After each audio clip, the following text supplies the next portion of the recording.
So, over the last couple of months, all the money has been moving to China. And crypto is yet another example where the United States can't properly handle it and is losing their grip. Now, in that whole battle, there's one thing that I find really interesting, and that's the fact that they're going after more and more crypto companies. We're talking about the US. And also that the banks are not doing so well, but on the contrary, that all the banks and major funds are then again getting into crypto like we covered in our previous video. Now, that putting it all or mostly on the sidelines still leaves for some interesting other topics and stories, one of them being this one right here from Paul Grewal, the CLO, Chief Legal Officer over at Coinbase. Take a look at this story. But before we do, make sure you press that like button, and we've got more to cover in this video. This is just the first thing that I found really interesting. Take a look.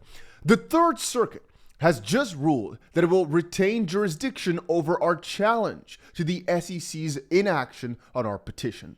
Now, what this is referring to is that Coinbase basically wanted to sit down with the SEC to make some rules, or the SEC to basically explain the rules properly for basic rules for crypto. A further report is due on this in about 120 days. We are grateful that the court will continue to shine a bright light on an SEC process that until now has operated entirely in darkness. And David Schwartz, the CTO of Ripple, had this to say. This is kind of a roller coaster. The courts insisted that the SEC tell it when the commission was going to rule on Coinbase's request. Yay. But then let the SEC get away with taking 4 months just to update the court on just their progress towards getting a staff recommendation.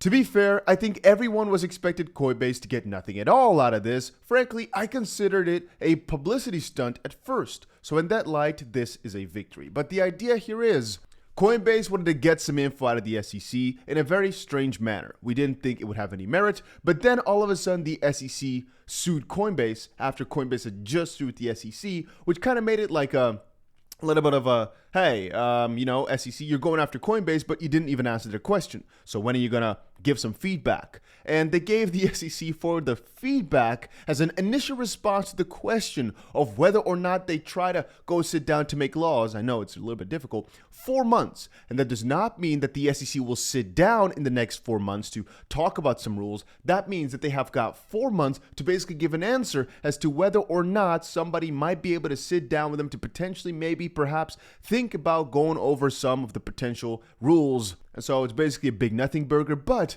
it's more than expected. David Schwartz saying, I guess the most positive spin I can put on this is the fact that Coinbase was successful in getting any relief at all. Is likely an indication that at least some of our frustration with the SEC is shared by at least one more federal judge, because that judge is also tired of the SEC trying to dodge everything and potentially being so slow, but that they're not addressing perfectly, and maybe lots more federal judges. So once more, Meta Lawman writes it in this way. The Third Circuit has basically ordered the SEC to update the court on whether it has decided to grant Coinbase's petition for rulemaking in October. And if the SEC hasn't decided it by then, the odds swing in Coinbase's favor. So by that time they have to decide. It does not mean that it's officially done and over with or anything like that. Anyway, in that same nature, failure to advance crypto legislation could make the US less attractive, Moody's analysts say. And honestly, I think we've been seeing that in many different fields. Here is, for example, manufacturing outputs of the US versus China, including mining and utilities. You could just see how the United States' advantage over the entire world, but specifically versus China, was just, it wasn't a completely different tangent all along, right? But whereas the US looks like an X equals Y, the Chinese curve is a lot more exponential and it's just increasing and spiraling completely out of control.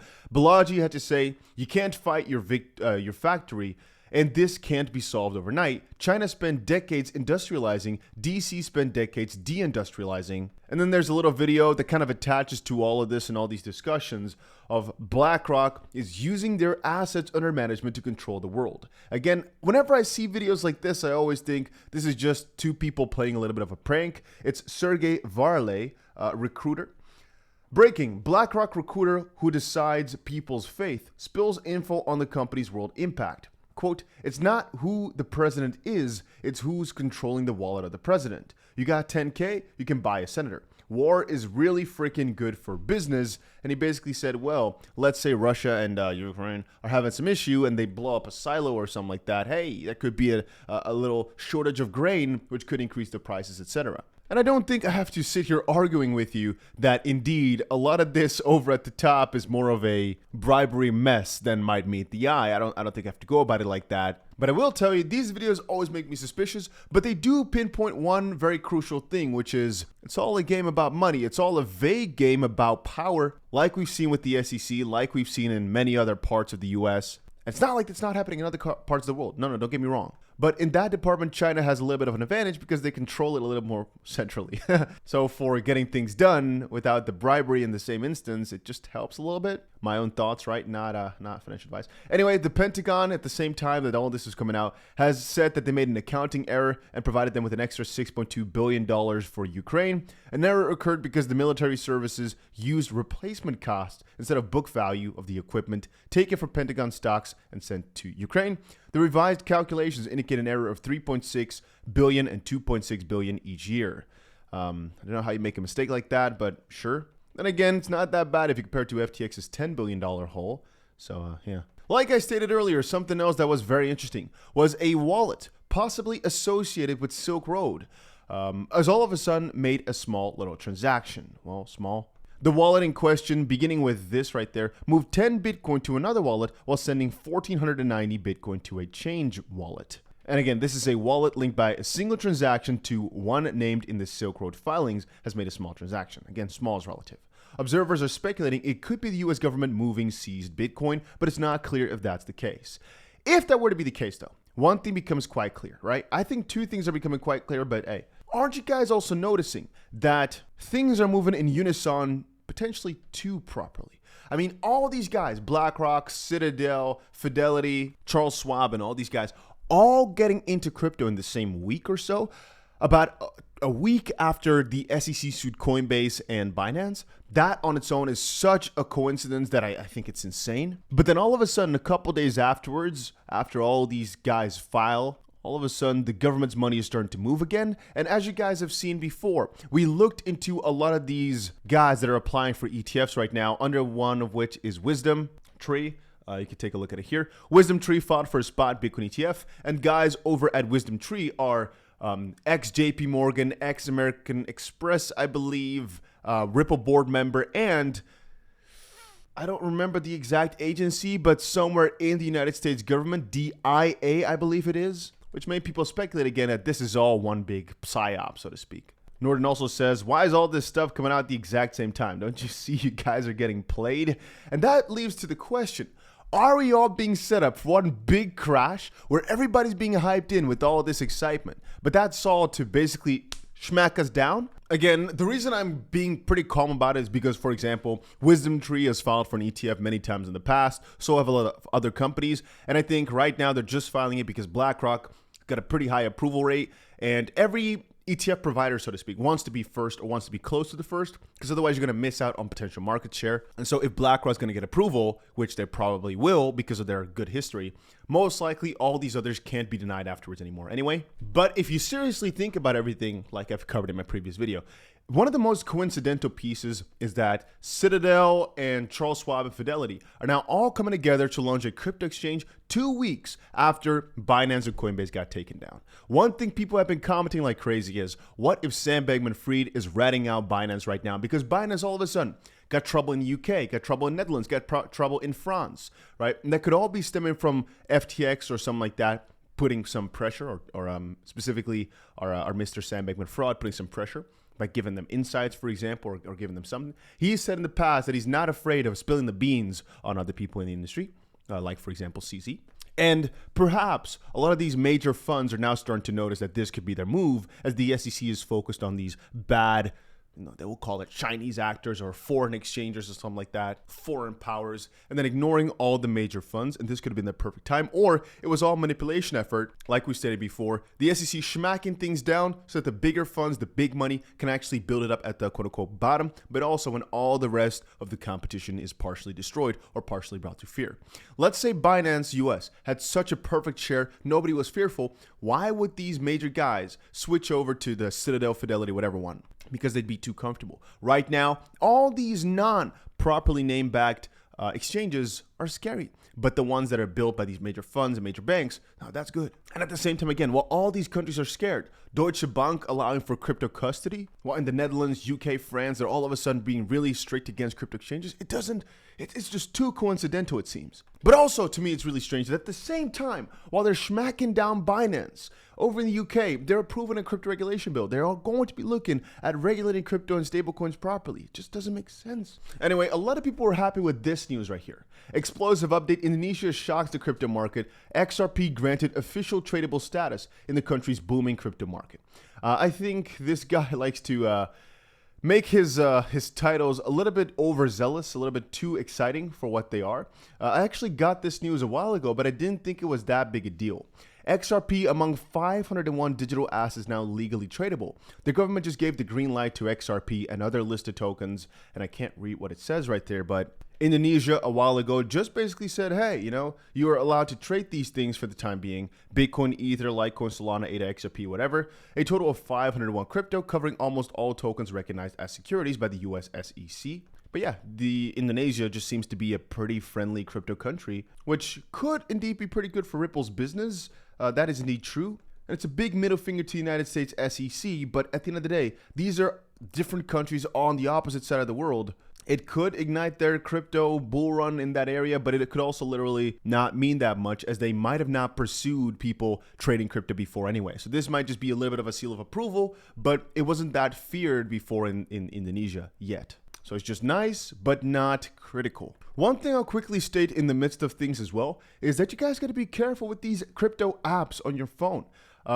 Even though the App Store is always pretty strict, right? Sometimes one slips through, let me just put it like that. And so there was, for example, Trezor Wallet Suite, which was not the real deal, and you could have lost your money that way. Still, right now, as we speak, there can be a lot of fake crypto apps in the app or Play Store. I just want you guys to be careful whenever you're downloading these crypto things on your phone. I don't really recommend keeping crypto on your phone. I don't think that's the best idea, but some people have no alternative, and if that's the case, always look up double that it's the right place to store your crypto on the internet by just going to the website of whatever app you're trying to download to see if they actually really have an app, and then also kind of compare the logo and compare what the name would be. If it's not the same, better be safe than sorry and just not go for it. Just download something else that you know is legitimate, because sometimes these things can slip through the cracks and you don't want to lose all your money because of one tiny little mistake. I don't want to make this video about debt and the entire financial system, but honestly, I started it by saying the US is losing the race to China a little bit. We've seen multiple countries try to join the BRICS alliance. We've seen multiple countries say they want to de-dollarize. $570 billion added to the US debt in 2 weeks. Total debt now exceeds China, Japan, Germany, and UK's combined GDP. It's massive, it's wild, which is once more why I keep saying your actual dollars, the real dollars, are pretty much worthless with the amount of debt these guys are trying to raise up. It's just so insane. $500 billion more have been dumped into US government's debt spiral in the last 2 weeks alone, which now makes more sense that they can make an accounting error where it's $6 billion, right? Because of how much money these guys are moving around here. It's just so massive. And even though for Cardano, most of what I've been reading about over the last day or so is people being afraid of this death cross in the charts, despite launching cutting-edge node version on the mainnet. Because yes, Cardano always keeps upgrading. Upgrade 8.1.1 unleashes top-level performance on ADA mainnet. They basically increase their node performance. Things are awesome, but they always are with Cardano, to be honest. They've seen a little bit of an upside in terms of price, but not too much. With Polygon, I've seen even way more enthusiasm, just a lot more excitement, because they propose an upgrade of flagship sidechain to a ZK EVM Validium. And this is basically all with the idea of Polygon eventually going to Polygon 2.0. Let me see where it says it. Here, according to the proposal, the upgrade aims to align the current Polygon POS chain with the vision for Polygon 2.0, a future version of Polygon that leverages a specific type of ZK scaling technology called Validium. The engineering team at Polygon Labs has proposed an upgrade to its flagship proof of stake sidechain to ZK EVM Validium, a layer 2 network secured by Ethereum. Proposal titled Polygon 2.0 states its intention to utilize Polygon's in-house ZK EVM to enhance the sidechain security and performance while preserving its low fees. This would be separate from the team's existing ZK EVM, which was rolled out in March of this year. And again, there's a difference between the existing ZK EVM technologies, and he basically said this is an upgrade of the Polygon POS chain to a ZK EVM Validium that means that the data availability for apps will be with the validators, whereas the existing ZK EVM rollup has data availability directly on Ethereum. So that can make it a lot better. Now, it will still take a significant amount of time if actually approved, because that's a pretty big thing, at the end of 2024, but it will be the first of its kind, and that could be huge for Polygon. Even if just approved, the outlook, in my opinion, would be pretty damn bullish, and so I'm excited for it. Now, one more thing I'll quickly ask you is, would you like more videos on airdrops, by the way? I think I've only done 1 or 2 here, but I've personally set myself up for a significant amount of them, and I'm thinking perhaps that will be something you guys are interested in.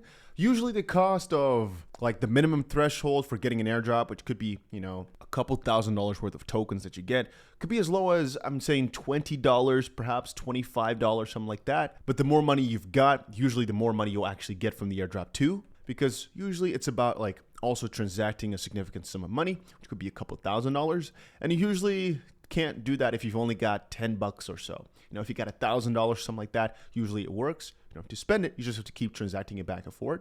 But there's always a chance that you do everything in the airdrop guide that I'm about to make, and there's never an airdrop. That's always possible because you don't know. You're just speculating based on probabilities. It could also be possible that you do everything, yet you don't get an airdrop because there was different eligibility criteria. But I can make some tutorials for you guys if you want more of those.